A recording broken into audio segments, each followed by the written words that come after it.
मित्रांनो, आज मी या व्हिडिओमध्ये तुम्हाला वडाच्या झाडाचे फायदे सांगणार आहे आणि अशाच नवीन नवीन माहितीसाठी माझ्या चॅनलला सबस्क्राईब आणि व्हिडिओला लाईक करा. बघा, या ज्या वडाच्या मुळ्या आहे या तुम्हाला पूर्ण जीवनामध्ये कामा येणार आहे.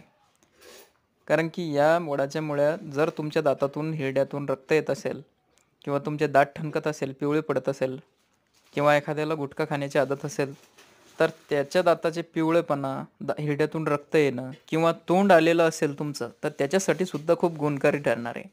तर या पिवळ्या मुळ्या तोडून अशा प्रकारे चावायच्या आणि चावल्यानंतर त्याचा जो रस आहे तो तोंडामध्ये असा गुरमळवायचा, जेणेकरून तुमचं जे तोंड आलेलं आहे किंवा तुमच्या दातातून जे हिरड्यातून रक्त येत आहे किंवा तोंडाचा वास येतोय मित्रांनो, तर ते सुद्धा याने क्लिअर होऊन जाईल.